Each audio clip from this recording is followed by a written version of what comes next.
Prontinho, galera, agora boa noite é oficial para a gente dar início à nossa quarta aula da disciplina de História da Enfermagem. Eu já ia errar a disciplina, que de manhã é uma, à tarde é outra.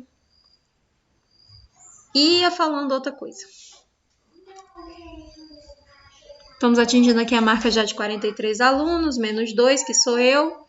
41 alunos, a gente já pode dar início à nossa aula de hoje, né? Amanhã, na plataforma, como combinado, nós não temos aula. Vou encaminhar a atividade hoje à noite. O prazo da entrega é até o dia 18, tá? Para essa atividade que eu passei. Dependendo do andamento, né, do recrutamento ali das atividades, se eu perceber que vocês não têm muitas dificuldades em realizar as atividades, eu não vou passar outra. Se vocês tiverem dificuldade, tá? E aí eu vou avaliar a partir da correção, eu vou encaminhar outra atividade na terça-feira, que é para a gente fechar a nossa nota aí, tá? Então, fique atento aos próximos capítulos da nossa novela noturna no curso técnico de enfermagem do CTEAC. Em relação à próxima disciplina, não sou eu quem está à frente da organização, tá? É outra professora, então, infelizmente, eu não sei muita coisa, tá? Lá, eu acho que é o do grupo da 47, que está com muitas dúvidas em relação ao bordado, do nome e tudo mais. Essas informações, geralmente, quem passa é a coordenação do curso, tá? Lá com a Kari ou com o Gilcimar. Ficam à frente dessas questões. E também, nesses locais que bordam, né, eles já sabem se é aluno, qual é o estilo que tem que colocar, ele te dá lá algumas opções.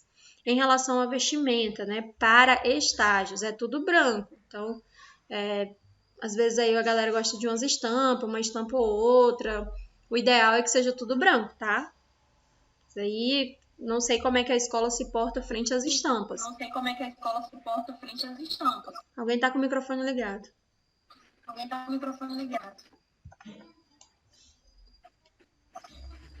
Daiane?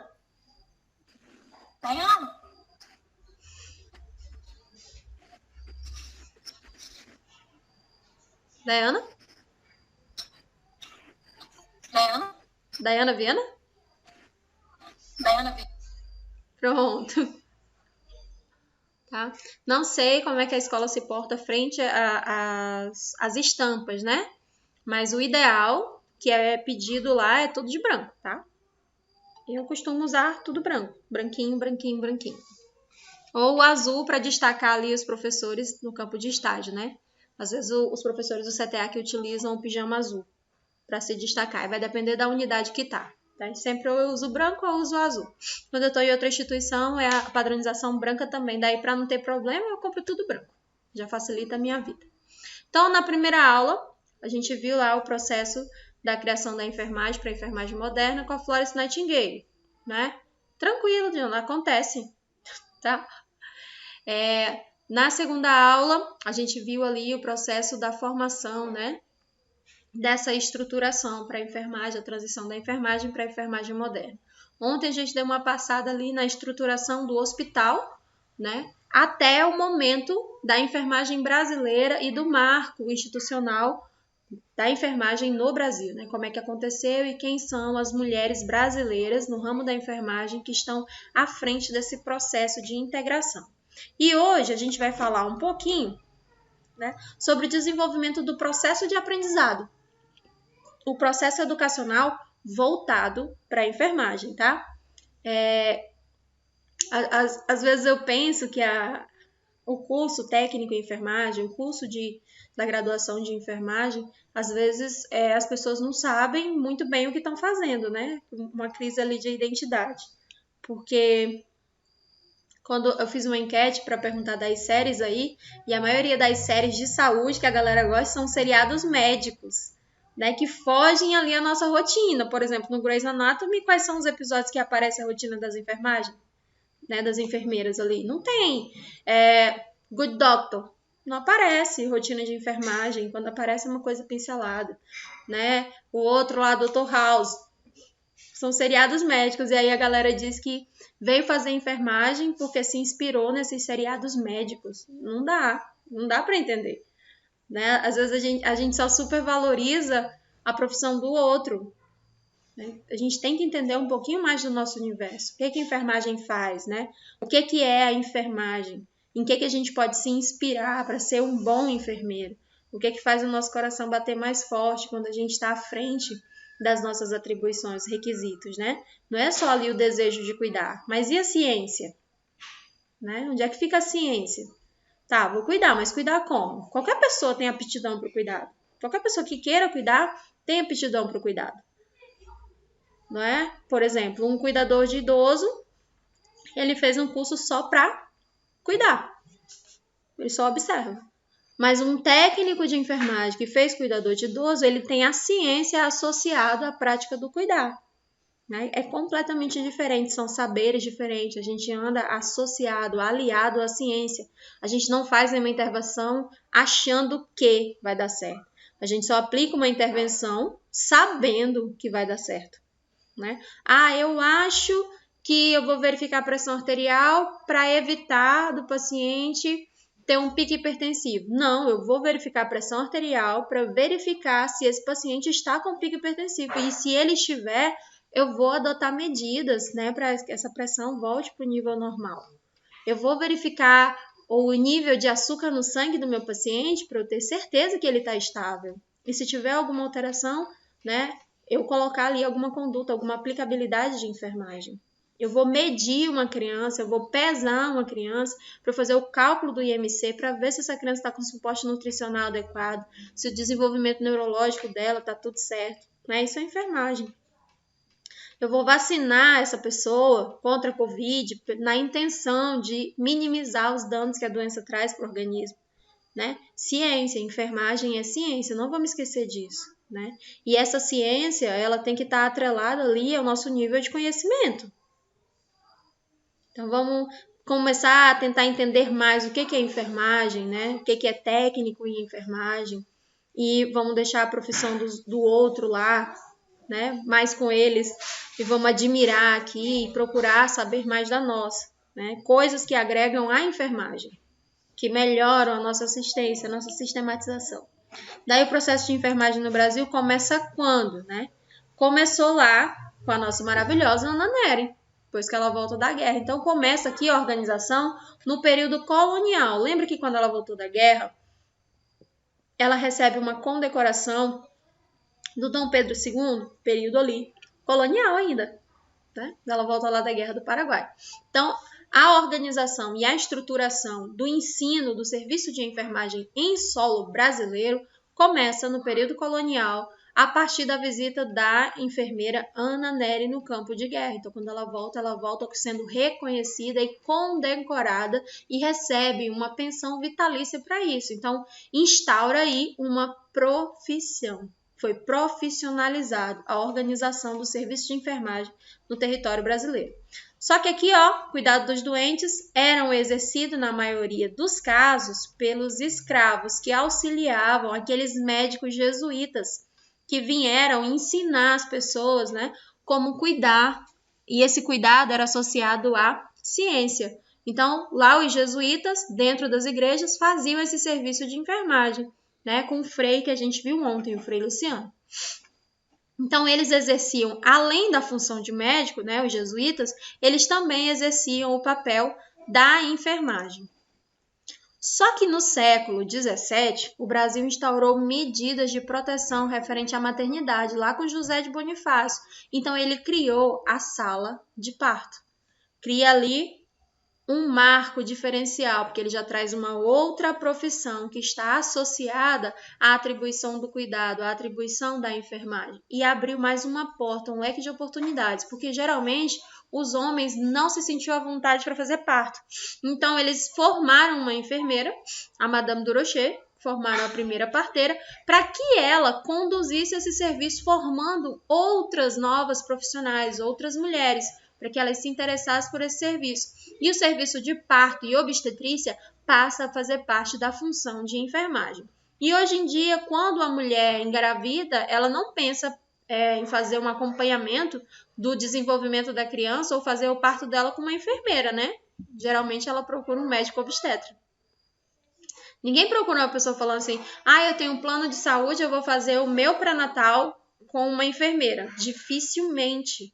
né? E aqui no Acre você não encontra uma enfermeira que atenda num plano de saúde para fazer um pré-natal, para fazer um PCCU, para fazer o acompanhamento do crescimento e desenvolvimento, para fazer a escala de amamentação, sendo que isso é nosso desde o século XVII, não é uma coisa nova. Isso foi criado por José de Bonifácio e entregue às enfermeiras e parteiras. A classe das parteiras faz parte do serviço de enfermagem. Então, essa atribuição é nossa. E a maioria das pessoas não sabem disso. Então, teve até um evento, né, que a Sociedade de Medicina quis retirar esse procedimento da mão da enfermagem, né? Lilian, porque foi no posto, né? O enfermeiro só faz pré-natal no posto. É disso que eu tô falando, né? Da dificuldade que o enfermeiro tem de atender em outras unidades, de ter o seu próprio consultório, sendo que essa prática é uma prática de atribuição da enfermagem, desde o século XVII. O acompanhamento do crescimento, né? A fase ali do planejamento familiar, enfermagem.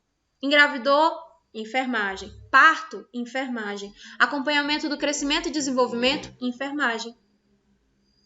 A enfermagem faz isso, mas hoje esse serviço está restrito ao SUS, né? E contra isso também a enfermagem vem brigando. A gente já encontra enfermeiros aqui ensaiando em abrir o seu próprio consultório. Sabemos também, né, que não vai ser fácil, que a briga vai ser grande e que os nossos colegas vão fazer de tudo para desmerecer o nosso conhecimento e a nossa função. Porém, quando você vai numa instituição de ensino, né, no curso de medicina, na UFAC, quem dá aula é enfermeiro. Na Uninorte, quem dá aula é enfermeiro. Professora, mas isso é só aqui no Acre, porque a mão de obra é escassa. Não. Nas faculdades lá para fora também. Né? No curso de medicina, quem dá aula é enfermeiro, assim como vários médicos dão aula no curso de enfermagem. A grade é afim, conhecimento muito parecido. A diferença é a aplicabilidade do cuidado, né? Onde a enfermagem fica com o cuidado para com o paciente e a medicina fica com tratar a patologia do paciente. Conhecimentos e saberes diferentes e os dois ali na sua ambiguidade extremamente necessários. Mas quando a gente pega a população em massa, né? Você encontra, por exemplo, a criança está doente, aí a mãezinha leva no posto, ela exige atendimento médico. O médico diz que não vai atender a criança, mas todo enfermeiro é capacitado para atender uma criança. Dificilmente ela vai querer um atendimento com a enfermeira, essa mãezinha. Vai falar assim, não, eu queria médico mesmo. Né? Mas todo profissional enfermeiro que trabalha na unidade de saúde, ele faz o curso do PAINSC. O PAINSC é um programa em que o enfermeiro, ele prescreve para pediatria e acompanha a pediatria de 0 até 6 anos de idade, que é a idade pré-escolar. Então, ele acompanha ali na fase da lactência, na fase neonatal e principalmente na fase pré-escolar, que é dos 2 aos 6 anos de vida. Então, faz o processo ali de controle de pendiculose, de verminose, de escabiose, né? Tudo isso aí quem faz é a enfermagem. Mas a gente não procura uma consulta de rotina com o enfermeiro para o nosso filho. A gente não quer nem levar o nosso filho para pesar e medir todo mês, que é um técnico de enfermagem que faz isso. A gente não quer levar para vacinar, vez ou outra, porque é um técnico de enfermagem que faz isso. A gente quer sempre ali procedimentos da outra classe, não valorizando e não potencializando a atribuição de enfermagem que faz parte da nossa grade. Né? Técnico de enfermagem pode muito bem se especializar em curativo. Curativo é prática e atribuição de enfermagem. Não é atribuição de outra profissão. Vacina é atribuição de enfermagem. Você vê fisioterapeuta vacinando? Biomédico vacinando? Por que será? Atribuição de enfermagem. Né? Quais são as nossas atribuições? Quais são as nossas potencialidades? Onde é que a gente executa melhor as nossas atribuições? Né? E isso aqui, século XVII. A enfermagem está fazendo 200 anos, galera. São 2 séculos. 2 séculos e a galera que está aqui, que está estudando, ainda está perdidinha na batatinha, querendo saber o que a enfermagem faz. O que eu posso fazer enquanto enfermagem e o que eu não posso fazer enquanto enfermagem. Né? E isso deixa, às vezes eu fico tonta, assim, meio aturdida, né? A enfermagem não é só administração de medicamento, tá? E nem é só secretariado de outras funções dentro do hospital, das outras equipes, né, dos outros profissionais da equipe multidisciplinar. Aí, em 1832, o que foi que aconteceu? Foi organizado e criado a primeira faculdade de medicina lá no Rio de Janeiro. E nessa faculdade de medicina no Rio de Janeiro funcionava a escola de parteiras. Então, os homens ingressavam na faculdade de medicina e saíam médicos. As mulheres entravam, né, na mesma faculdade e faziam o curso de parteira. O curso de medicina durava em média de 3 a 4 anos. O curso de parteira demorava alguns meses. E aí você terminava e já era considerada uma parteira e tinha ali conhecimento. Por que era menos tempo? Porque a parteira, ela só ia estudar uma condição da mulher. E a medicina não, ela ia estudar absolutamente tudo, todas as fases. Criança, adolescente, adulto, homem, mulher. Aqui na saúde da mulher, na parte do parto, só ia estudar uma patologia, né? Uma situação, um estado da mulher e para uma finalidade, que era a finalidade de acompanhar o crescimento uterino e a fase expulsiva. E depois ali um mês, que era o período de amamentação, até a mulher conseguir se adaptar. Porque a taxa de mortalidade por infecção puerperal no Brasil era muito alta. Aí José de Bonifácio, ele pensou o seguinte, falou, cara, vamos controlar isso aqui. Tem uma mulher aí falando que dá para controlar infecção e vamos ver o que dá para fazer. Então vamos deixar isso aqui mulher, porque a mulher ela consegue organizar e estruturar melhor.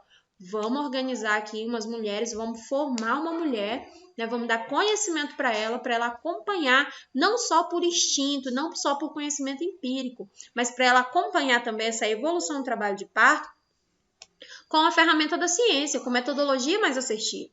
Daí, em 1832, né, essa escola de medicina no Rio de Janeiro formava também as parteiras nesse intuito. Já no século XVII ainda, né, o Brasil foi acometido por doenças infecto-contagiosas. O que acontecia? O Brasil abriu a zona portuária. Ele começou a exportar muito leite, muito café, sem contar nas outras riquezas, né? Mas ele era grande na exportação ali do café, era a República Café com Leite. E aí, o que acontece? Vários outros navios de outros países começam a circular e fazer parada no porto brasileiro. Rio de Janeiro, Salvador. Atracava ali e as pessoas naturalmente começaram a se correlacionar e as doenças eventualmente começaram a chegar. Só que a população europeia ela já tinha um outro suporte, né? Já eram países ali mais ricos, mais desenvolvidos, então a galera já sabia se cuidar melhor. No Brasil, não, a gente não tinha saneamento básico ainda. Ali no período Brasil-colônia, o Brasil era muito sujo. Né? Ali a única cultura de limpeza que a gente tinha era dos índios. O europeu passa dias sem tomar banho. Inclusive, a invenção do chuveiro elétrico é uma invenção brasileira. Você não encontra chuveiro elétrico em outros países. É uma versão brasileira. Quem criou foi o brasileiro, porque ele tem esse hábito da higiene corporal. Né? Então, aqui nesse primeiro momento, as doenças infecto-contagiosas elas se alastravam muito rápido, porque as pessoas não tinham suporte nutricional adequado, a imunidade era muito baixa, né? E a contaminação era muito rápida. Aí, o que acontece? O governo foi pressionado aqui pelos órgãos de vigilância dos portos. Falou assim, ó, ou vocês organizam esse porto, que era muito feio. As pessoas querendo emprego, né, no êxodo rural, em busca de emprego, começaram a vir para a cidade e morar próximo do porto, que era onde tinha emprego. Quando chegava um navio para carregar e descarregar os navios, era onde eles conseguiam ali trabalho para se manter. Então, as pessoas começaram a construir as casas em regime de palafita, né? Em cima ali, morro acima, barranco acima. E aí, quando vinham as pessoas de outro país, como já estava tudo estruturado, Alemanha, Inglaterra, Portugal, na Europa toda, né? Quando começaram a vir, que viram aquela presepada na zona portuária do Brasil, falaram, não, isso está feio demais, as pessoas estão ficando doentes aqui, ó. Nós vamos levar a doença para o nosso país. Não era o contrário, não. Não eram eles que traziam doença. Era aqui, os brasileiros, que iriam passar doenças para eles. Eles iriam levar a doença para a classe dele, né, evoluída, que era a classe europeia. E aí começa a pressionar. Falou, organiza isso aqui, ajeita, porque eu não vou comprar café, né? E aí essa pressão começou a fazer com que as vendas caíssem, né? Começou a cair ali, aí o Brasil foi sentindo baque. Aí em 1904, ele fez o seguinte, ele chamou um médico, tá? O médico Oswaldo Cruz, chamou o Oswaldo Cruz, que já tinha ali um conhecimento científico, que já estudava epidemiologia, como era o comportamento das doenças, quais eram as doenças que mais acometiam a população brasileira naquela época, e o que ele poderia fazer para melhorar. Foi lá na Europa, pegou a vacina da varíola. Trouxe várias doses da vacina da varíola para o Brasil. Só que ao contrário de hoje, que as pessoas perguntam se você quer, se você não quer, o exército entrava, né? A vigilância sanitária e a polícia da saúde, entrava casa dentro, vacinava todo mundo e começou a expulsar as pessoas dos portos. Começou a tirar, falou, ó, sai daqui. Vamos limpar o porto, vai morar mais para longe, né? E começou ali, o exército começou a retirar as pessoas à força dessa zona portuária e começou a vacinar as pessoas. Só que qual foi a informação que foi repassada para a população? Vocês precisam sair daqui, do porto. E quem se negava a sair do porto, né? Eles chegaram depois com essa história de vacina. Só que a vacina era uma pistola. Parecia a vacina da febre aftosa, era uma pistola e era aplicada pelo exército, porque o exército tinha então a famosa Cruz Vermelha, né? Era aplicada ali pelo exército, pelas pessoas que faziam saúde e que estavam ligadas ao regime militar, que era onde tinha. Para a população em massa, era onde tinha, era no exército. E aí começou a vacinar a galera. Nesse momento surgiu então a revolta da vacina, em que as pessoas não queriam a vacina e elas eram vacinadas à força, porque o medo, o pânico e o caos foi instaurado no Brasil. E todos nós sabemos que a vacina ela tem uma reação, né? E essa reação, quando as pessoas viam, né, desenvolvendo febre, náusea, vômito, dor de cabeça, dor no corpo, prostração, eles achavam que estavam querendo matar a galera toda, né? Porque quem não queria sair ali do porto tinha que matar porque tinha que limpar o Brasil, então vamos eximar aqui a classe pobre, a classe operária. E essa história parece bem recente, né? Eu lembro que quando eu era criança, ali por volta dos 12, 13 anos, já estava entendendo um pouquinho das coisas. Surgiu a vacina da gripe, né? No governo ali, Fernando Collor. E o governo Fernando Collor estava implantando o real e a reforma da Previdência. E para quem é a vacina da gripe? Para os idosos. Aí o que foi jogado na mídia?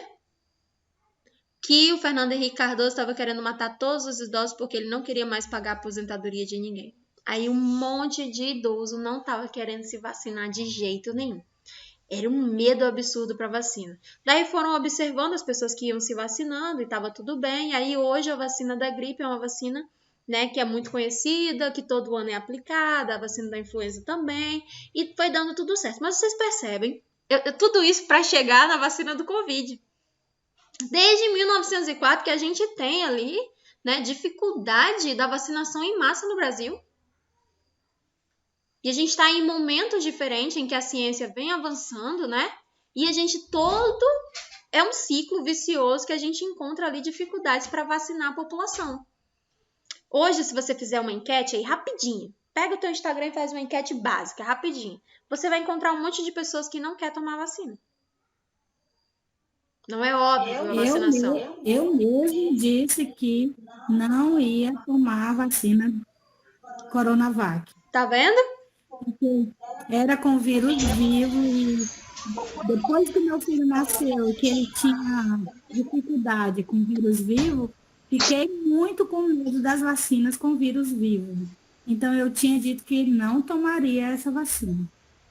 Eu tomei ela, não tive nenhuma complicação.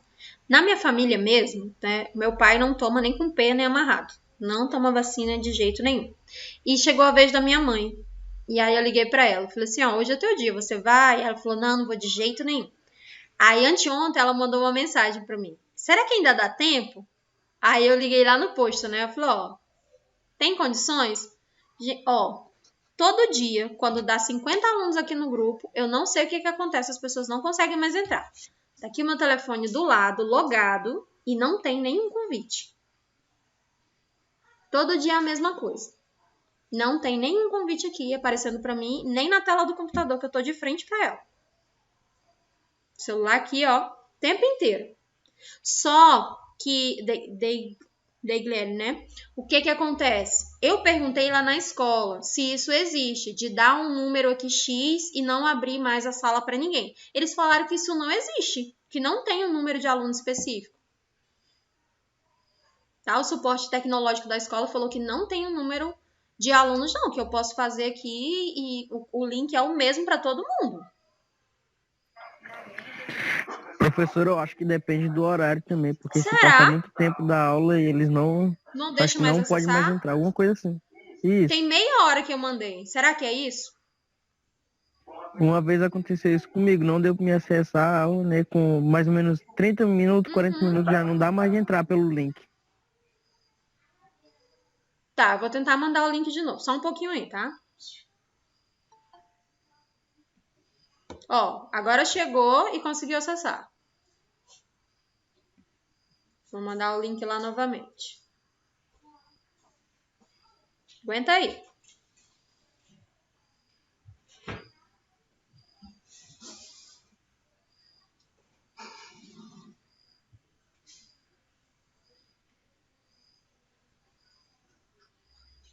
Eu fico com um celular aqui, ó, grudado, do lado da tela do computador. Fico de olho para duas telas ao mesmo tempo. Quando chega a solicitação, eu aceito de imediato.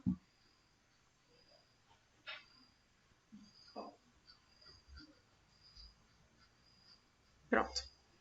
Então surgiu aí a revolta da vacina, né? E eu tenho uma amiga que tem um blog, e aí ela colocou que em 1904 nós fizemos a revolta da vacina. Ninguém queria vacina, então a população se revoltou e não quis a vacina. E em 2021 a gente está revoltado pela falta de vacina. Né? Mudou ali o cenário. Mas ainda existem muitas pessoas, né, que não são a favor da política da vacina. Tem um estudo no Canadá, porque lá no Canadá a política de vacinação ela é de livre escolha. Aqui no Brasil não, nasceu a gente já vacina. Só não vacina se nascer com menos de 1,5 kg. Tá? Nasceu ali acima de 1,5 kg, a gente já aplica a vacina da hepatite B, já aplica a vacina da tuberculose. E aí lá no Canadá não, tá? As pessoas optam pela vacinação ou não. E aí, desde 1975, que surgiu esse plano lá de vacinação não obrigatória. E aí, o que acontece? Eles fizeram um estudo nos anos 2000, da população que lá atrás, eles somaram, né, observaram quem tinha tomado as vacinas e quem não tinha tomado as vacinas. E quais as patologias que aquela vacina, né, ia proteger. E aí o estudo revelou o seguinte, que o mesmo índice de desenvolvimento da doença de uma pessoa que tomou a vacina era o índice de desenvolvimento da doença da pessoa que não tomou a vacina. Então, exemplo, eu tomei vacina contra a tuberculose e eu desenvolvi tuberculose, né? A minha vizinha tem a mesma idade que eu, nasceu no mesmo período, desenvolveu tuberculose também e não tomou a vacina. Então, o índice era absurdamente igual. Tá? Eles descobriram isso. Então lá eles justificam essa livre escolha, né? Exatamente nesses dados que a gente tem. Então algumas pessoas acreditam no sistema imunológico próprio. Quando criança, o sistema imunológico está ali em formação. Então entra em contato com o vírus e o próprio organismo desenvolve um anticorpo, né? Que é isso que a vacina faz. Só que aqui no Brasil, teoricamente, a vacinação é livre. Mas quando a gente observa algumas questões, a gente percebe que não é não. Por exemplo, para quem é da área da saúde, só pode ir para o estágio se tiver vacinado. O que eles pediram aí para vocês quando vocês foram se matricular? Já falaram das vacinas para vocês? Ainda não. Para mim, não. Vacina da hepatite B e do tétano? Já no dia que eu entrei, já falaram. É para Falaram. falar no dia da matrícula. Né? Se você não tiver com o seu cartão de vacinação atualizado, eu vou pedir para eles reforçarem, tá, ô Hillary, esse aviso. Se você não tiver com o seu cartão... Falaram no grupo também. Ah, tá. É porque tem gente que entra depois, Anny. Se você não tiver com o seu cartão de vacinação atualizado, você não vai para o estágio, meu amor. Ué, mas a vacina não é obrigatória não, professora, no Brasil. Mas para quem é da área da saúde não tem escolha, não. Ou toma ou não é aceito nas instituições. Tem um decreto estadual, por exemplo, a vacina chegou. E aí tinha um monte de profissional que estava afastado, porque era do grupo de comorbidades. E quando a vacina chegou, né, a prioridade eram os funcionários da área da saúde. Aí chamou todo mundo para vacinar. Aí a galera falou assim, eu não vou vacinar não. A galera da saúde falou, não vou vacinar não. Não vou vacinar, não vou vacinar, não vou vacinar, não vou vacinar, não vou. Não tem quem faça eu tomar essa vacina, porque eu tenho medo do vírus atenuado, porque não tem um estudo completo ainda, porque eu não vou ser cobaia de ninguém. E aí, as teorias eram todas possíveis e impossíveis. O que foi que o governador fez? Alguém sabe o que foi que o Gladson fez? Quando ele tomou conhecimento dessa presepada? Eu Que sei, foi? ele formou obrigatório. Baixou um decreto estadual e falou o seguinte, tu não vai tomar não? Então tu vai ser exonerado. E aí quem é que quer ser exonerado? Demora uma vida para passar num concurso, e aí quando passa no concurso porque não toma vacina vai ser exonerado? Assim, é o seguinte, tem que voltar todo mundo a trabalhar urgente, que o Estado está em colapso. Então, para quem é da área da saúde, não tem escolha. Hein, professora? Teve aqueles que falaram que não queria depois que ele falou isso. Pediu até a blusa do Mindê, não foi? Foi. Mindê que eu tomo. Tá? Então, assim, para as pessoas da área da saúde é assim. Outra coisa também, a vacina não é obrigatória no Brasil. Vai matricular uma criança na escola para ver qual é o primeiro documento que ele pede. Primeira coisa que é pedido na escola é o cartão de vacinação e o cartão do SUS. Mas se não é obrigatório, por que eu tenho que apresentar? Não é verdade?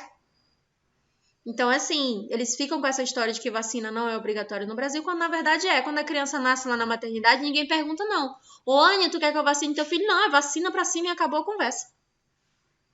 2 picadinhas já ao nascer. Eu tomei de pneumonia, a professora me deu alergia. É porque ela é feita na proteína do ovo. Tem algumas pessoas que têm alergia à vacina, tá, gente? Meu braço ficou inchado e vermelho. Algumas pessoas têm alergia à vacina, porque ela é realizada na proteína do ovo, principalmente do Instituto Butantan. Daí, quem tem alergia à proteína do ovo e precisa tomar vacina, ela é desenvolvida de uma outra metodologia, tá? Aí é um laudo médico e tal, e vem pelo CRIA, que fica lá na maternidade. Tem que tomar no... Meu filho tomava só lá no CRIA, no CRIA. É só as próprias. Exatamente. A Kátia aqui já domina essa prática aí. Quando a pessoa tem alergia, aí faz um cadastro e a vacina dessa pessoa vem lá pelo CRIA, que é um procedimento diferente e o Estado compra, tá? É via SUS. Beleza? Então aqui, ó, em 1904, a gente não tinha escolha em relação à vacina e foi assim que aconteceu. Saíram vacinando todo mundo em massa, invadiam as casas, vacinava todo mundo, virava as costas e ia embora. Não teve muita paciência, não. O Oswaldo Cruz não teve paciência didática. Você, é o seguinte, para tudo voltar ao normal, para o comércio voltar, para o Brasil voltar, é vacina? Calma aí, vou vacinar a galera toda, vou fazer um mutirão aqui no Exército e vamos vacinar ou que queira ou que não queira.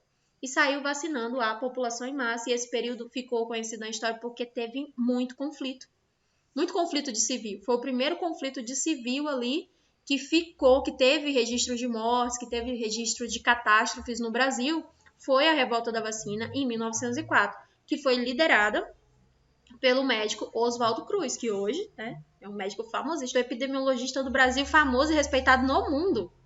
O cara é sensacional. Quando o assunto é vacina e epidemiologia, a Fundação Oswaldo Cruz é referência mundial. O Brasil é um país tropical em que a gama de patologias é vasta.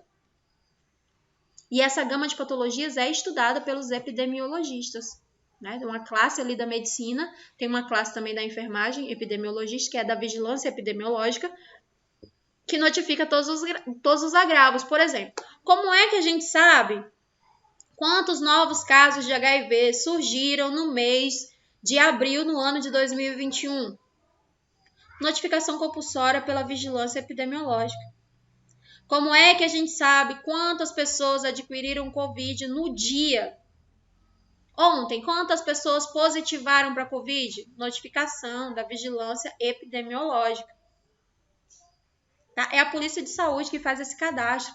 Toda doença que gera um agravo, ele precisa ser Se fosse o Oswaldo Cruz agora, meu amigo, ou tu tomava ou tu tomava. Porque ele não tem paciência. Não teve uma paciência, uma coisa pedagógica, não. Ou tu toma ou tu toma. Né?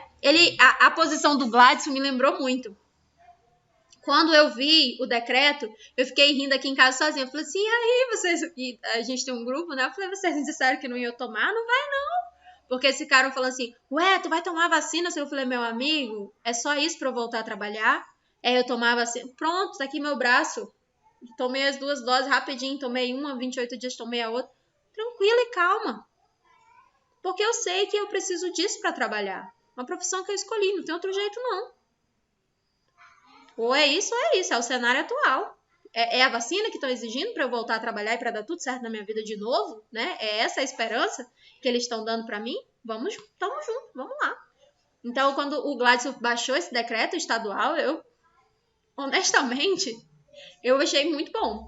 Porque ele lembrou, né? Falou, ei, que no Brasil a galera da saúde tem escolha não, ou toma ou toma. Professora, mas eu vi vários médicos dizendo que não aceitam a vacina.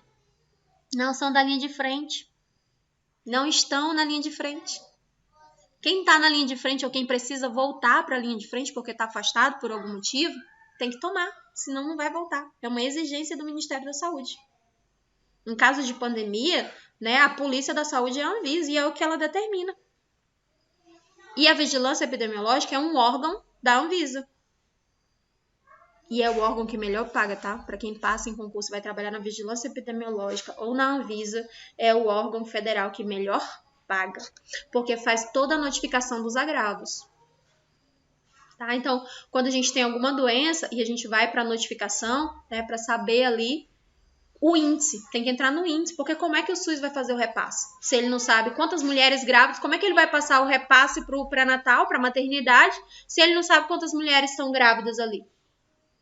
Naquele estado. Como é que ele vai fazer o repasse da medicação para o HIV se ele não sabe quantas pessoas tem lá com HIV? Como é que ele vai fazer o repasse para a vacinação dos idosos se ele não sabe quantos idosos tem ali? Quem faz essa contagem é a vigilância epidemiológica. É o serviço de epidemiologia, instaurado no Brasil em 1904 pelo então médico o Oswaldo Cruz, famosinho, maravilhoso, né? Já em 1920 foi criado aqui o Departamento Nacional da Saúde Pública. Quem foi que criou o departamento? Carlos Chagas. O que foi que ele fez? Reorganizou todo o serviço de saúde. Oswaldo Cruz ali criou a epidemiologia, começou a catalogar todo mundo. Bora saber quantos brasileiros tem aqui. E quem nascer a partir de agora vai ser registrado. Quero saber quantas pessoas tem. Qual é o índice populacional? E dessas pessoas, quantas delas desenvolveram cólera, malária, tuberculose, pneumonia? Quais são as doenças que esse povo está tendo para a gente começar a tratar? E aí, em 1920, né, 16 anos aqui depois, o Carlos Chagas, um outro médico jovem, aqui no território nacional, vendo o trabalho muito bem feito do Oswaldo Cruz, ele falou o seguinte, vamos só reorganizar. Vamos reestruturar. Tá? Vamos descentralizar poderes aqui. Vamos fazer outro núcleo em outro distrito mais afastado. E vamos reestruturar o sistema. Vamos reestruturar o serviço. Tá? Aqui, ó. Oswaldo Cruz, Carlos Chagas. Os dois príncipes da medicina que revolucionaram a vigilância epidemiológica no Brasil e tem grande influência no mundo também. Como foi que surgiu a Cruz Vermelha? Cruz Vermelha, meu amor, teve como sua percussora a Ana Nery. O que é a Cruz Vermelha? A Cruz Vermelha é serviço de saúde dentro de ambientes de conflito. Hoje, a Cruz Vermelha faz parte do programa Médicos Sem Fronteiras, né? Equipe de Saúde Sem Fronteiras. Começou com a Ana Nery. Cruz Vermelha foi criada por ela, para quem não sabe. Começou lá atrás, quando ela decidiu ir para o meio da guerra cuidar dos soldados feridos. E é a partir daí, no Corpo de Saúde Militar das Forças Armadas do Brasil, tem que ter profissionais de todas as áreas de saúde. Exército, Marinha e Aeronáutica. Tem Médico, enfermeiro, técnico de enfermagem, dentista, fisioterapeuta, deixa eu ver, uma outra profissão, nutricionista, fonoaudiólogo, todos os profissionais da área da saúde têm uma equipe multidisciplinar dentro do Exército. E o treinamento é um treinamento de guerra, um treinamento de soldado. Mas a aplicabilidade sua lá dentro é uma aplicabilidade voltada para o seu conhecimento de formação técnica e científica. Só que você também recebe, né, o conhecimento dessas forças armadas, caso você precise, né, em algum momento ali no campo de guerra, mostrar as suas habilidades, não só adquiridas na sua profissão, mas também na patente que você ocupa. Existem duas formas de entrar: concurso público ou análise curricular. Concurso público geralmente sai a cada 2, 3 anos. A ESA, que é o Exército, ele libera mais, tá? O ESSEX, ele praticamente todo ano. E aqui, para o estado do Acre, é muito rápido. Os homens têm mais facilidade que as mulheres. Por quê? Um homem, ele terminou o curso técnico em enfermagem, ele pode ir lá e pedir para servir o Exército. Ou ele vai lá no Exército, se alista, aí ele passa, né, com 18 anos, aí ele fala que quer ir para o corpo de saúde. Aí o Exército estimula ele a estudar. Eu tenho vários alunos técnicos de enfermagem que vêm do Exército. O Exército estimula ele a estudar. E aí ele é liberado e tudo mais, só que o processo de aprendizado dele é diferente, porque os estágios deles todos são dentro do quartel. Então, assim, para a macharada tem essa facilidade. Para a mulherada é concurso mesmo. E aí tem a fase de prova, análise curricular e o TAF, teste de aptidão física, tá? Não é fácil, mas é pouco concorrido. Né? A mulherada não gosta muito, ele é pouco concorrido para o Exército, tá? E aí todo mundo entra. Geralmente fica lá 7 anos servindo, você entra como aspirante. Só que tem um concurso também permanente, tá? E aí você que sabe qual é o concurso que você vai aderir. Aqui no estado do Acre, eles sempre liberam análise curricular e prova para você servir durante 7 anos, tá? A minha opinião pessoal, só se você gostar muito de uma farda, porque você fica 7 anos lá dentro, só vendo aquilo ali, ó. Aí, quando tu sai, tudo mudou. E aí, tu vai ter que escolher um ramo para tu atuar. Então, são 7 anos meio que parados no tempo, tá? Então, pra mim, a minha visão de pessoa profissional não vale a pena, tá? A menos que fosse uma coisa, tipo, vou ficar lá, vou me aposentar lá dentro. Aí, sim, né? Do contrário, não. E como eu já passei da idade também, tá? Mulher é até 32 anos, se eu não me engano, é até 34 anos para ficar lá os 7 anos, né? Para a polícia eu sei que é menos. A polícia também agora tem ali a policlínica que você entra, né? Antes ele tinha um concurso só. Você passava para a polícia, aí quando você entrava lá, você ia para a policlínica. Hoje não. Hoje tem um concurso específico para a policlínica. Então você concorre ali, né? É ampla concorrência, é diferente, tá? Mas o processo da Cruz Vermelha começou lá com a nossa famosinha, com a Ana Nery, tá? Ela foi aqui reformulada e instalada no Brasil no ano de 1908, tendo como primeiro presidente o Oswaldo Cruz, porque ele liderou a revolta da vacina. Ele falou, vamos vacinar a galera todinha. E aí, quem é que tu vai mandar comigo? Não tinha polícia na época, né? Só tem o exército, então vamos pro exército. Aí os soldados do exército que vão comigo, bora, que eu vou vacinar todo mundo, quer queira, quer não queira. Vou vacinar porque é isso que o Brasil está precisando agora. É isso aqui que controla a doença. Rapaz, Vânia, a gente aprende tudo nessa vida um pouquinho, né? E eu tenho vários alunos aqui no curso técnico de enfermagem do CTAC que vêm pelo quartel. Tá? E alguns chegam e falam assim, eu fui chamado para servir, mas eu não quis, não. Menino, vou te dar uma bifa. Porque para a mulher não tem essa oportunidade, para o homem tem. Eles mesmos fazem a recrutação. Eles vão na escola quando eles estão precisando, eles vão nas escolas fazer recrutamento. Primeiras escolas de enfermagem no Brasil, quais foram? Tá? Primeira escola de enfermagem que surgiu no Brasil foi a Alfredo Pinto, que é a mais antiga escola. Ela foi datada aqui no ano de 1890. Depois a gente tem a Escola da Cruz Vermelha, que foi fundada no Rio de Janeiro, e tinha como foco aqui atender às necessidades, tá? Prenentes da Primeira Guerra Mundial, que foi datada em 1916. Então, a Cruz Vermelha É aquela equipe que está dentro das Forças Armadas para atender os soldados em campo de guerra. Ou quando não estão em guerra, né, tem um posto de saúde ali das Forças Armadas em que a pessoa presta os seus cuidados de acordo com a especificidade da sua categoria. Para técnico de enfermagem é perfeito, não tem outro lugar melhor não, viu? Exército é o point. Lá da Marinha, eu não sei muito não, mas Exército. Aeronáutica, eu não sei PN, porque a base mais próxima fica muito longe da gente, né? Mas aqui, Marinha, tem aqui em Porto Velho, então a gente acaba descobrindo algumas coisas, né? Das pessoas que servem pela Marinha na área da saúde. Então, assim, lá o perrengue é mais alto, né? É mais difícil para enfermagem. Mas no Exército é incrível, até porque o Brasil não entra em guerra, né? É uma vida. Aí a escola Ana Nery foi datada no Brasil em 1923 e tinha algumas alunas muito dedicadas.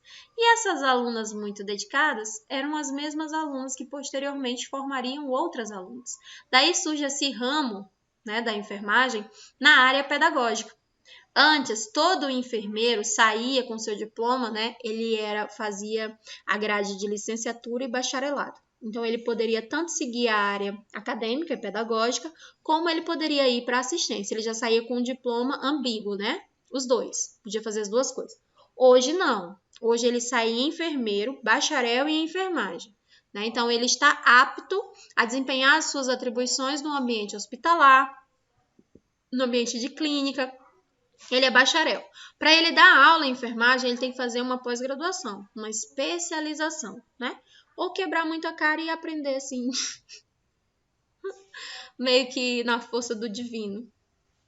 Né? Do contrário, tem que fazer uma especialização. Chama docência do ensino superior, tá? Que é quando a gente aprende algumas grades ali de metodologia ativa, metodologia científica, e é onde o barco toca para outro caminho que não faça parte tanto ali da assistência, tá? Mas antes era aqui, ó, porque todo profissional formado ele tinha por obrigação capacitar os outros profissionais. Então é uma vertente ali que vem seguindo a enfermagem desde a sua fundação. Então você encontra ali vários enfermeiros que capacitam novos enfermeiros, vários técnicos em enfermagem que capacitam novos técnicos em enfermagem. Isso é muito comum, tá? Depois surgiu a Escola de Enfermagem Carlos Chagas, foi datada em 1933 e foi a primeira que deu diploma, tá? Para as religiosas no Brasil. Foi lá nas igrejas e falou assim, vocês não gostam de cuidar? Vamos fazer o seguinte, vamos especializar todo mundo? Vamos estudar, vamos abrir aqui a Escola das Freiras, vamos estudar, vamos capacitar essas freiras e vamos diplomar elas. Pronto, agora as freiras são tudo enfermeira. Né? E daí surgem as escolas religiosas, né? As escolas de enfermagem que eram geridas pelas freiras. Aqui no estado do Acre, o Hospital Santa Juliana formou muitas mulheres. Santa Casa de Misericórdia formou muitas enfermeiras. Né? Aqui no Acre, até o ano de 80, 83, 85, era mais ou menos assim, ó. Uma mulher queria arrumar um emprego e falava, ó, eu tenho saúde e educação para ti, qual dos dois tu quer? Aí ela falava assim, eu quero saúde. Aí ia para saúde, aí ia lá para Santa Casa de Misericórdia ou para o Santa Juliana e descia o sarrafo e aprendia tudo. Aprendia a parte de procedimento. As professoras a mesma coisa, faziam o curso ali de magistério e aprendia tudo, né? Somente em 2002, né, no governo ali do Tião Viana, que era prefeitura ainda, foi criado aquele projeto do Profai, em que ele pegou toda a galera que era da área da saúde que não tinha diploma e botou para estudar no Maria Moreira. Capacitou todo mundo e deu diploma para todo mundo. Pegou todos os professores que não tinham nível superior e jogou lá dentro da UFAC para todo mundo ter nível superior. Foi quando ele ali paliou e capacitou. Existe também um projeto tramitando no Senado para que a enfermagem no Brasil seja tal qual a enfermagem na Inglaterra e no Canadá. Na Inglaterra e no Canadá não existe a profissão técnico em enfermagem ou auxiliar em enfermagem. Toda a população é enfermeira. Então, a assistência é integral. Aqui no estado do Acre rolou um projeto piloto, tá? Lá no Hospital da Criança. A assistência dos profissionais, né, da área da saúde, todos eram enfermeiros. Todos que trabalhavam naquele hospital eram enfermeiros, né? Ganhavam como técnicos e atuavam como enfermeiros, porque um dos quesitos para você ser recrutado para aquele hospital era o fato de você ter feito o curso de nível superior. Então, quando você estava deslocado ainda no governo, estava exercendo a sua função de técnico de enfermagem, eles colocaram no hospital de alta complexidade vários técnicos de enfermagem que tinham nível superior. E é óbvio que a assistência era completamente diferente, porque a visão da sistematização da assistência é outra. Só que aí a galera começou a perceber e começou a sair do hospital. Esse projeto funcionou por uns 2 anos. E realmente a interação é diferente. Então a gente está esperando aí que todo técnico de enfermagem não vai ser demitido. O fato da profissão ser extinguida não significa que você será demitido ou que o que você fez não serve mais. Significa que você vai para uma graduação. Tá? Que toda a sua grade vai ser aproveitada e que você vai, né, terminar a graduação. Porque hoje, você técnico de enfermagem que quer fazer a graduação do nível superior, não migra a grade. Se você for para uma faculdade de enfermagem, você vai começar do zero, do primeiro período. O professor não aproveita nada? Nada. Nada.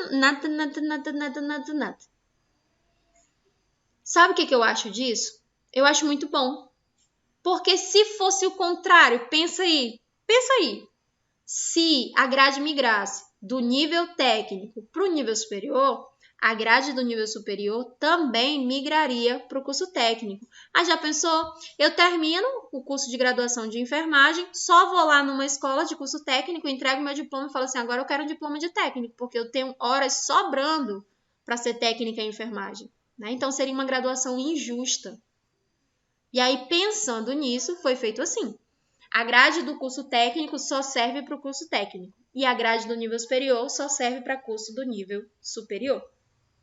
E aí, se o projeto for aprovado, significa que todo técnico vai migrar para o nível superior e quem vai pagar isso é o próprio governo, tá? Esse momento de capacitação, quem paga é o governo, só que você precisa fazer parte do quadro do governo, né? Como os professores fizeram lá atrás, como a enfermagem fez lá atrás, né? E até hoje, a gente tem a Escola Maria Moreira, que é aberta para a comunidade e todo ano joga aí 40, 80, até 120 técnicos de enfermagem no mercado de trabalho. É uma escola muito boa, uma metodologia de ensino, né, bastante interessante. Recebe mais os jovens de baixa renda, né, em situação de risco social, mas também abre para a população em geral. Todo ano tem lá. Eu não vi ainda o edital desse ano, tá? Mas o ano passado ainda teve edital para ingressar. Não está tendo aula, infelizmente, para os cursos da área da saúde. Né? Mas é uma escola também que a gente fica de olho e trabalha esse aperfeiçoamento. Então, já existe esse projeto aí para trazer atualização profissional para a gente. Tá? Então, aqui, ó, a Escola de Enfermagem Luísa de Mirilac foi datada em 1933 e é a mais antiga escola das religiosas do Brasil. E já a Escola Paulista de Enfermagem surgiu em 1939 e teve aqui o início do curso de pós-graduação em enfermagem e obstetrícia. Foi a primeira pós-graduação a nível de enfermagem. Né? É um procedimento que a enfermagem domina de olho fechado. Obstetrícia é atribuição de enfermagem.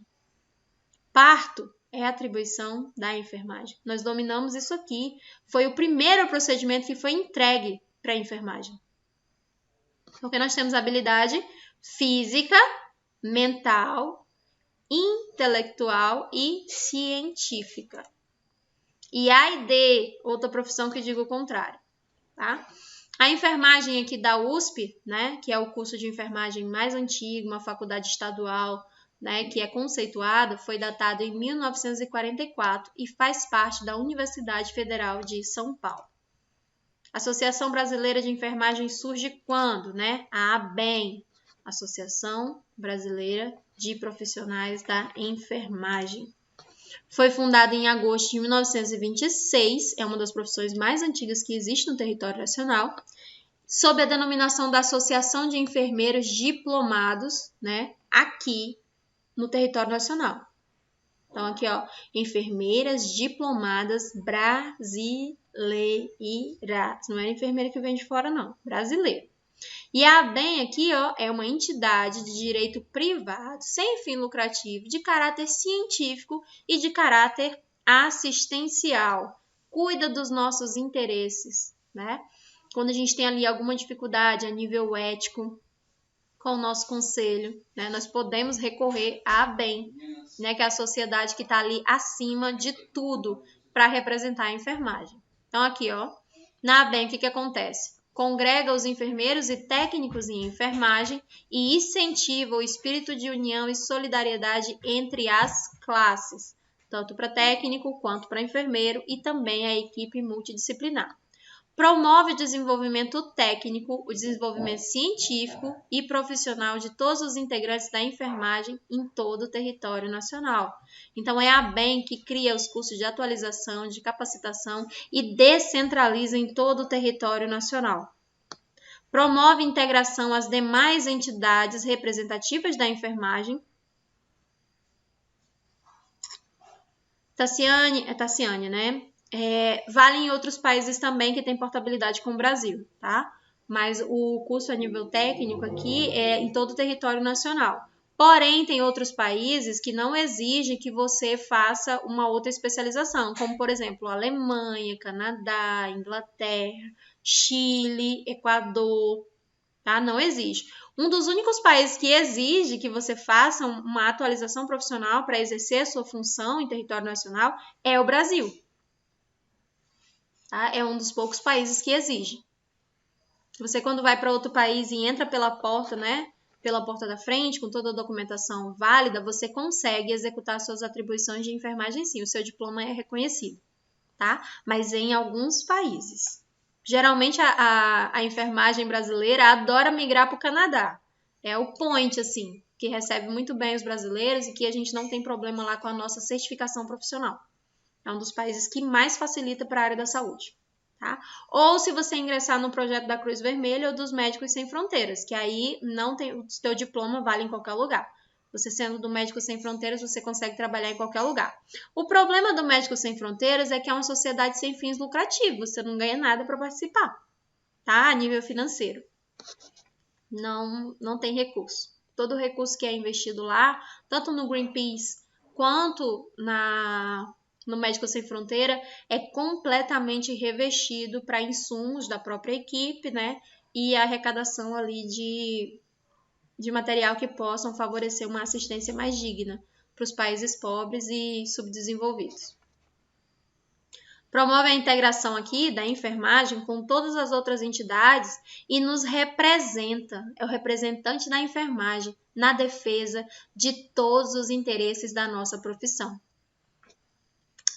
Acho que podia trabalhar um pouquinho mais, né? Porque a profissão da enfermagem ela tem uma falta de reconhecimento ali absurda, e é uma profissão antiga. A gente tem profissões mais novas que já têm o seu reconhecimento, como, por exemplo, a psicologia. A psicologia, né, no Brasil é muito nova. Serviço social no Brasil tem 50, 60 anos no máximo, e já tem a sua regulamentação, né? A enfermagem aqui não. Então, no sistema COFEN-COREM, né, que regulamentou ali a nossa profissão e descentralizou. Então, a nível federal, nós temos o COFEN, que regionaliza e coordena todos os CORENs que estão ali em todas as cidades do território brasileiro, né? Em cada estado brasileiro, nós temos uma representação do COREN e do COFEN, que está dentro, tá, da ABEM. Ele faz parte da ABEM, da Sociedade Brasileira de Enfermagem. Em 12 de julho de 73, com a Lei 5.905, foi criado o Conselho Federal e os Conselhos Regionais de Enfermagem. A gente já viu essa lei na disciplina de Ética e Bioética, mas eu botei aqui para não esquecer, que é para dizer que depois não sabia. Não lembro não. Ainda botei aqui ó, em vermelho, bem grandão, porque tudo que é lei que diz respeito à enfermagem, tem jeito não, cai em todos os concursos. Pode pegar os concursos aí, as provas antigas dos concursos, que todos eles vai cair uma situação de ética, vai cair a lei de regulamentação do COREN e do COFEN, vai perguntar o que é a ABEM, vai cair lei 8.080, 8.181, no mínimo uma questão de vacina e cálculo de medicamento. É o que cai, né? E é aí que a maioria da galera da enfermagem cai na malha fina. Então, aqui, ó, ele tem vinculação tanto com o Ministério do Trabalho quanto com a Previdência Social. E é por isso que a gente tem lutado tanto pela aposentadoria especial. Quem trabalha na área da enfermagem pode ter 2 vínculos com secretarias diferentes. Por exemplo, eu sou da enfermagem e sou da educação. Eu tenho 2 empregos, não tem problema nenhum. Eu posso ter 2 registros na carteira. O que eu não posso acumular é 80 horas semanais. Se eu tenho um contrato de 30 e um outro contrato de 30, tá ok. Se eu tenho um contrato de 40 horas e um de 20, também tá ok. Não tem problema nenhum. A enfermagem, né, garantiu esse direito. E é por isso que a maioria dos enfermeiros tem aí 2, 3 empregos. Não pode ser superior a 60 horas semanais, tá? Existem técnicos de enfermagem, enfermeiros, que têm uma carga horária superior a 60 horas semanais, mas registrado, uma coisa ali correta e coesa, à luz da lei, na legislação, não pode, tá? Não pode somar mais de 60 horas semanais. Mas tem uma galera aí que consegue. Então, aqui, ó, qual é a finalidade?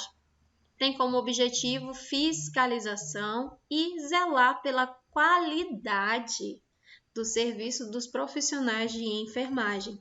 Então, quando ele tem ali, percebe que, por exemplo,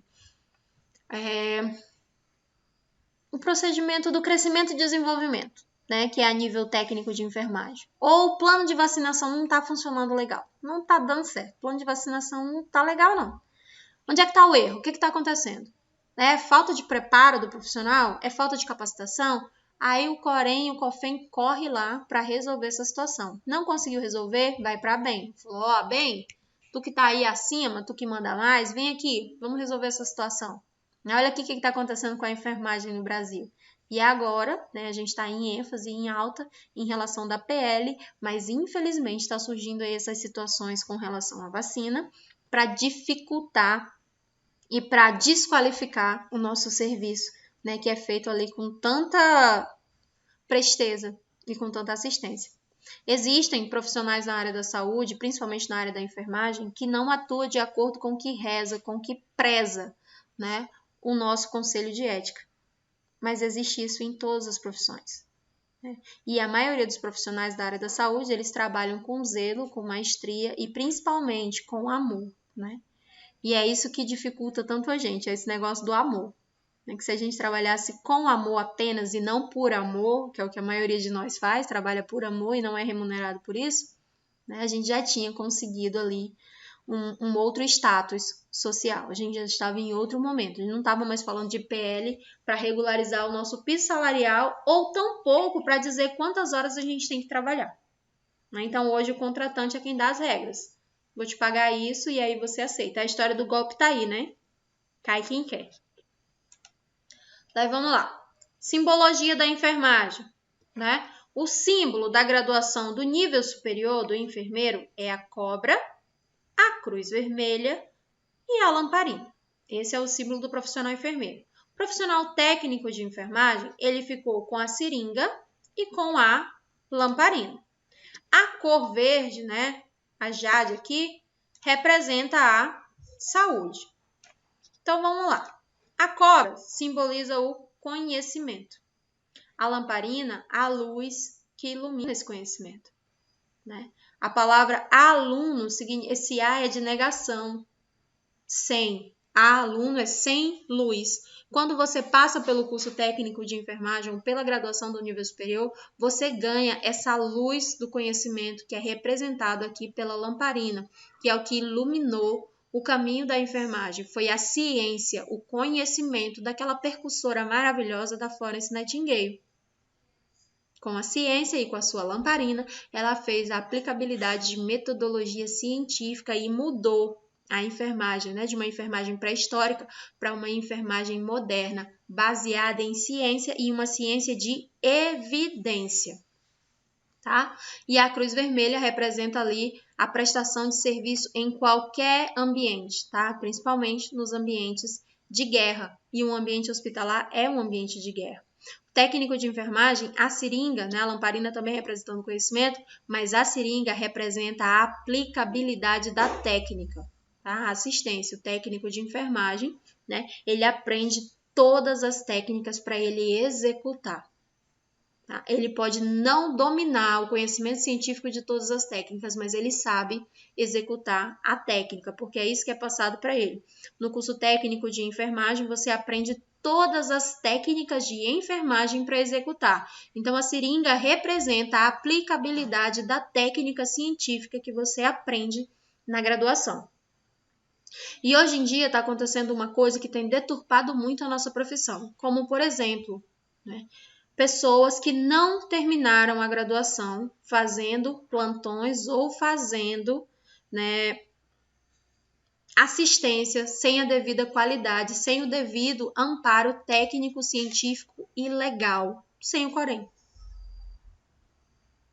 Tá? Existem várias pessoas vendendo procedimentos em que essa pessoa não tem a qualificação profissional exigida, tá, pelo Corém e pelo COFEM. Cabe a nós fiscalizarmos esse tipo de coisa e denunciar no nosso conselho, porque essas pessoas estão tirando a possibilidade, né, de vocês no futuro. E cabe a você, enquanto profissional da enfermagem, enquanto estudante de enfermagem, verificar a procedência dessas pessoas que estão sendo contratadas. Tá? Como, por exemplo, a Rafaela está internada lá no hospital e precisa de um acompanhante e a família dela resolveu pagar alguém da enfermagem para cuidar dela. Aí foi lá e contratou uma pessoa para um plantão. Não verificou se essa pessoa tem Corém. Não verificou a procedência dessa pessoa e jogou lá para cuidar da Rafaela. Aí a pessoa diz que é enfermeiro. A pessoa diz que é técnico de enfermagem, né? Cobra é ciência, tá? E ela está presente ali no curso de medicina, no curso de enfermagem, no curso de odonto, no curso dos da área da saúde. Ela está presente em quase todos. Representa o conhecimento. Ciência. É a ambiguidade da ciência. Tá? E aí, a gente não presta atenção quem é essa pessoa que a gente está entregando o nosso ente querido.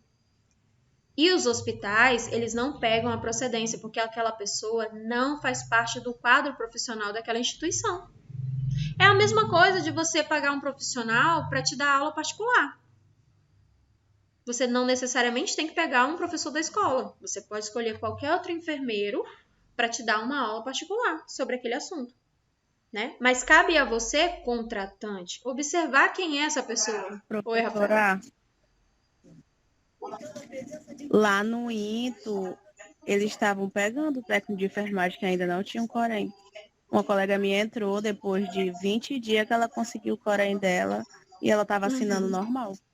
E isso aí... Não sei se a senhora soube esse a culpa é de quem, Rafaela? Você acha assim? O que você acha? De quem é a culpa? Eu acho assim que não tá certo.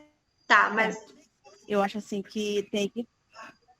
A culpa eu acho que é do coordenador. A culpa é do Corém, que não fiscaliza. Do coordenador. É. Entendeu? É verdade. A culpa é do órgão que tinha que fiscalizar, minha filha. E não fiscaliza. Eu pago anuidade todo ano para ele fiscalizar esse tipo de coisa. Pois é. Não é só lá não, Rafael. Aí a... Mas não foi só uma. Mas não é só lá não. Foi muito. Quando você termina o curso técnico, terminou. Fiz todas as matérias. Você pode ir lá no Corém e pegar o seu número. Rapidinho, você faz um registro e pega o seu número. Então, você não tem a carteira, mas você tem um número. E aí, se chega uma denúncia, ela fala, não, a Rafaela tem um número, é que a carteira dela ainda não chegou. Né? Mas, às vezes, a pessoa não deu nem entrada e ela é contratada. Quando ela é contratada assim, por uma instituição, eu fico assustada. Mas o que mais me deixa preocupado é uma família que, às vezes, não tem conhecimento, não tem poder aquisitivo, faz ali uma vaquinha na internet, uma rifa para pagar um profissional que não tem qualificação, gente. Para pagar um profissional que ainda está estudando. E detalhe, se você for pegar a grade curricular dessa pessoa, nem é um bom aluno. Nem é uma boa aluna. Às vezes fez 2, 3 matérias. Ei, professora. Fala, Vânia. Então, no caso da gente, né, que somos estudantes, a gente não pode pegar Por exemplo, Não. cuidar de paciente, né? Não. Isso. Só Mas se só você quando estiver lá termina. como acompanhante. Então, você não presta nenhuma assistência de enfermagem, você é o acompanhante. Por exemplo, tem lá um familiar teu, e aí tu que está fazendo esse curso técnico, tu já está mais inteirada, tu está mais entendida. E aí tu fala assim, não, eu vou lá e eu vou Sim. acompanhar. Aí você acompanha. Mas aí você não faz a medicação, você não instala soro, você não administra a dieta, entendeu? Você está lá para fazer companhia e para observar, para fiscalizar o serviço da enfermagem. Ah, sim, mas caso alguém quer me contratar, por Uhum. exemplo, só um exemplo, a me pagar para me ficar lá cuidando do Uhum. paciente, né? Não, eu Não, não não posso. pode. Pode. Só se você tiver o curso de Porque cuidador de eu idoso. conheço. Eu conheço alguns casos, por isso que eu tô Vânia, perguntando. depois a gente senta na calçada e chora. Pois é. É por isso que eu tô perguntando, porque a CTA que não faz essa fiscalização? Na verdade, assim, o CTEAC não tem responsabilidade pelos alunos, entendeu? O que o aluno faz fora do horário de trabalho. Digamos que houve uma fiscalização do Corém e aí foi pego algum aluno nosso numa situação como essa, né, Vânia? A única coisa que eles vão lá na escola vão perguntar, ó, esse aqui é seu aluno, você sabia que ele estava lá sem supervisão? A escola vai dizer não, porque o meu cronograma de estágio é esse aqui. E esse aluno não está nesse cronograma de estágio, ou se está, não estava dentro do horário, entendeu? Então, a escola tem respaldo para isso. Quando você vai para estágio, o teu nome vai num grupo lá para o Corém. Fica lá. Então, a Vânia Maria está em estágio lá na maternidade Bárbara Leodora. O estágio dela começa às 7 horas da manhã e termina às 11. Quem está responsável por ela é a professora Vanessa, que tem o Corém tal. Do dia 10 de maio até o dia 20 de maio. Vai tudo bem bonitinho, uma autorização do Corém. Não é bagunçado, não. Então, a escola tem como se defender bem rapidinho. Professora. E no caso, quando eu estava estagiando lá, saúde da mulher na maternidade, eu e a minha colega Regiane fomos convidadas Convidada ao quê? para ser voluntária. Como era a ser voluntária? Tá. Rafaela, lá, o serviço trabalhar na sala de voluntário, tá? medicação. Não é para todo mundo. Não é mesmo, assim, é só para quem se destaca. E o coordenador da unidade te convida. E esse estágio, né, ele pode te abrir portas de trabalho, tá? Como é que funciona esse estágio? Esse estágio você vai ficar sob a supervisão da coordenação daquele hospital. Então, ele vai designar um enfermeiro para você ficar sob a coordenação dele. E aí, no final desse estágio de voluntariado, ele vai te dar uma declaração. Então, quem é que está responsável por você? A própria instituição que te convidou. E ela mesma encaminha um ofício. Toda instituição aqui em Rio Branco é hospital-escola. Não tem uma instituição aqui em Rio Branco que não seja escola. Todas elas são hospital-escola. Então, elas têm esse poder, mediante aos nossos órgãos que regulamentam a nossa profissão, de fazer isso. Né? Se você tiver aceitado, se não aceitou ainda, aceite, porque é uma oportunidade ímpar e não é todo aluno que tem. Antes, os alunos podiam fazer isso. Eles podiam chegar lá na instituição e solicitar para serem voluntários. Hoje não existe mais isso. Hoje é a instituição quem te convida. Foi quando eu estava estagiando lá, né? Há 2 Devia ter anos ido, atrás. Rafael. E eu nem fui mais na Deveria ter Regiane. aceitado. Eles não fazem isso para todo mundo, não. Eu estava grávida, né? Eles não fazem também. isso para todo mundo. Eu estava grávida. E mesmo Eles assim, chamam. Eles me Quando eles convidaram, percebem mesmo perfil assim. e potencial, Aí, eles chamam. Tá? Em todo estágio que a gente vai, tem os olheiros. Agora mesmo, o pessoal da turma 36 formou e a maioria foi contratado, que estava em estágio lá na Clínica do Rim, a maioria foi contratado. Né? Quando a gente observa os alunos. As empresas, elas recrutam novos profissionais a todo instante, elas dão oportunidade. E as próprias escolas, elas mesmas absorvem os seus funcionários. Os seus ex-alunos, desculpa. E transformam eles em funcionários. A Uninorte faz muito isso. FAMETA também agora. Né? O CTEAC também não fica atrás, não. Ele sempre está ali englobando, né, os seus alunos, encaminhando os alunos para o mercado de trabalho. Mas quem são esses alunos que o CTEAC encaminha? Os melhores. Quem se destaca. A gente fica de olho aqui desde agora.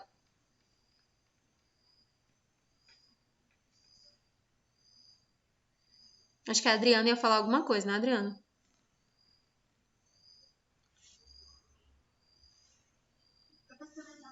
Professora, já fui acompanhante. Já, Adriana? Já. Fui acompanhante de um idoso. E de uma idosa. Mas tu tem também. o curso de idoso?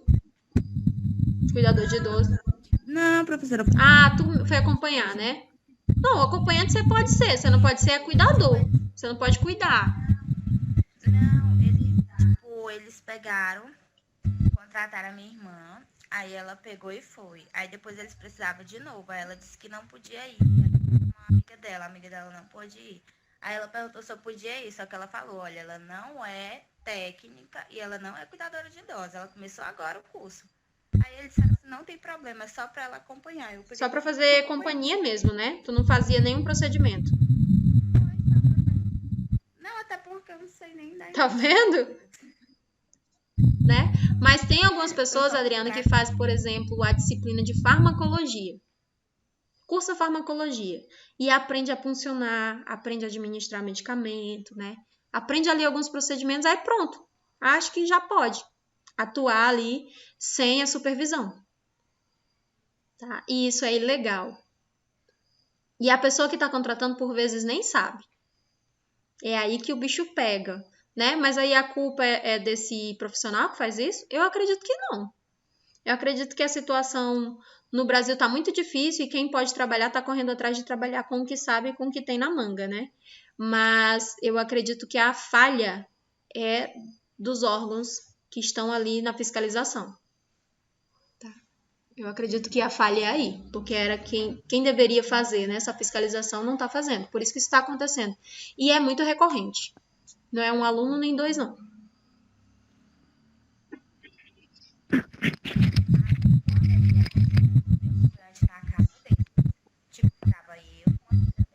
Mas ele já sabia que eu estava formada, que eu estava iniciando, que a minha irmã já tinha falado. Mas lá no hospital que ficou com ele, foi um acadêmico.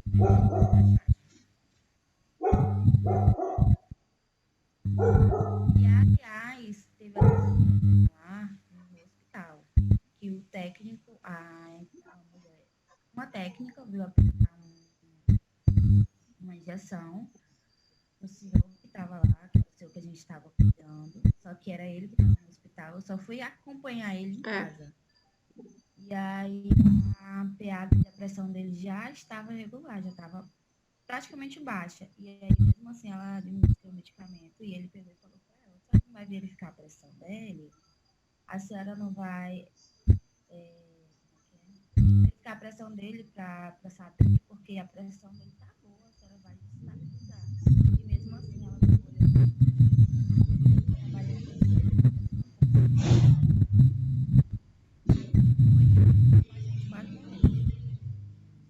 Adriana, isso é muito recorrente. E todo técnico de enfermagem sabe, tá?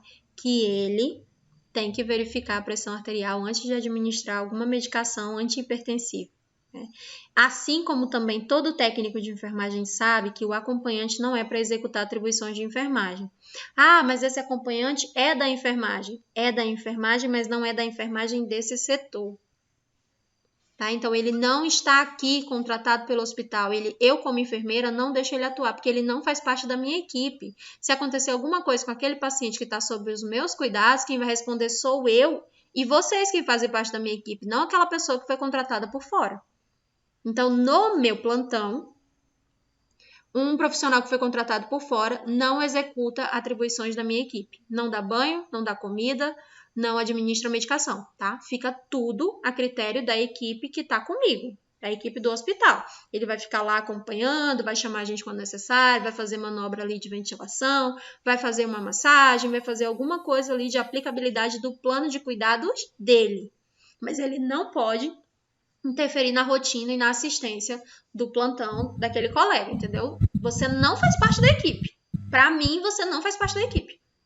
No meu plantão, não vem.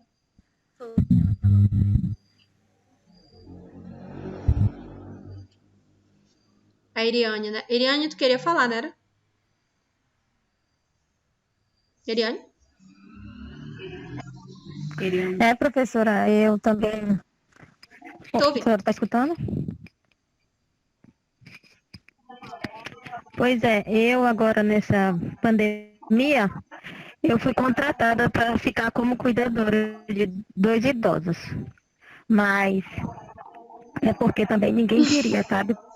Porque todo mundo ficou com medo de cuidar dessas pessoas, Entendo. entendeu? Óbvio que não é pra E qualquer como um. eu estava precisando muito, né? E aí eu, eu encarei normalmente. E eu não vi nenhuma dificuldade, apesar disso, né? Que tudo que eles repassavam para mim, eu fazia conforme eles me ensinavam, né? Eu tinha que carregar aquelas bombas, aquelas balas, né? Que fala. E tudo, tinha que colocar no oxigênio e tudo. Aí eu achei muito interessante, sim. E se fosse preciso fazer de novo, eu estaria pronta para fazer de novo, porque você tem que vestir aquela roupa toda, né? Aquela coisa toda. E eu fui até desprezada pelos meus vizinhos por eu ter ido cuidar das pessoas, mas hoje eu sou muito bem agradecida pelas pessoas que eu cuidei, entendeu? E eu não vi nada em comum, apesar de eu não ter o curso, eu dei o melhor de mim, porque eu perdi minha mãe agora tem pouco tempo.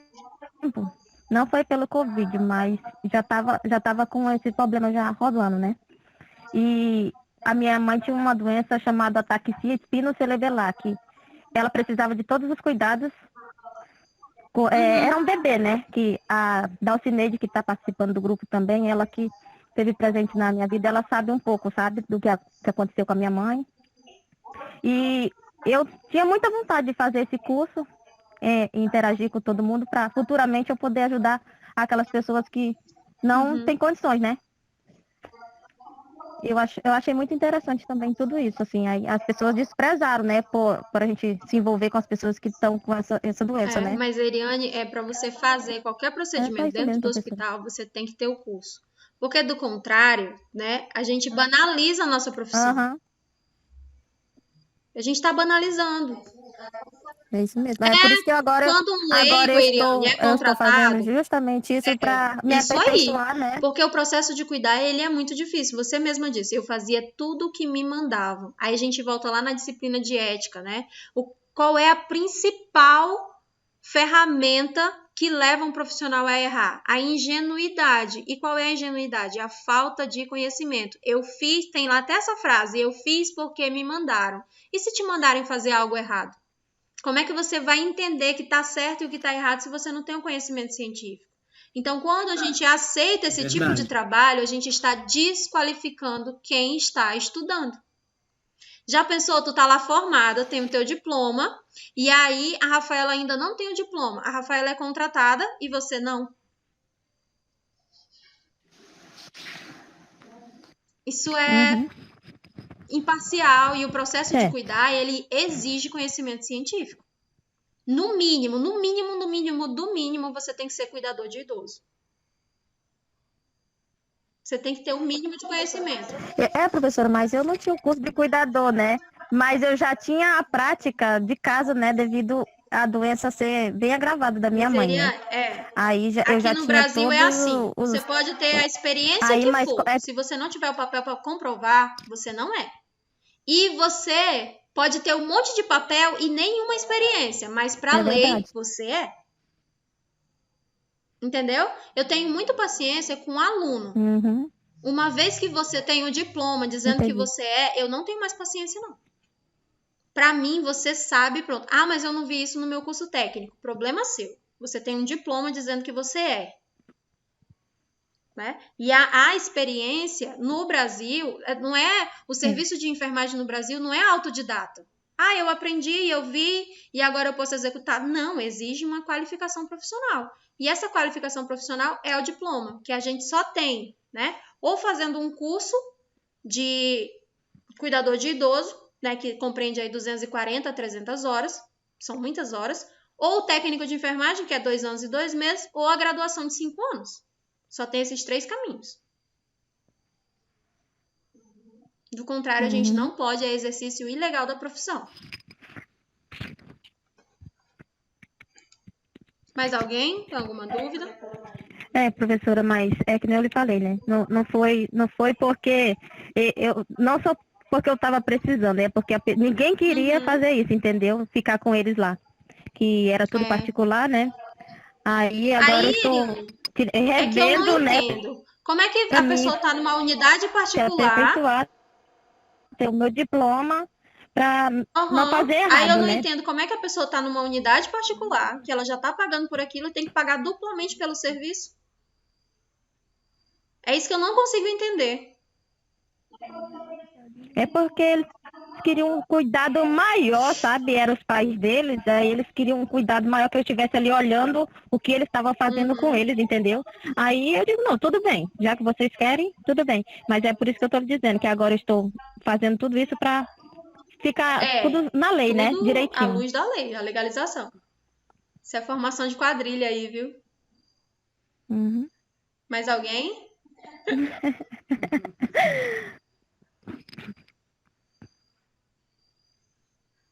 Então, galerinha, por hoje é só. Vou estar encaminhando aí para vocês a atividade que vocês vão executar amanhã e vão entregar para mim até o dia 18. Sábado e domingo não precisa me mandar atividade, nem de madrugada, tá? Pode me mandar só na segunda-feira ou no dia 18, que é na terça-feira.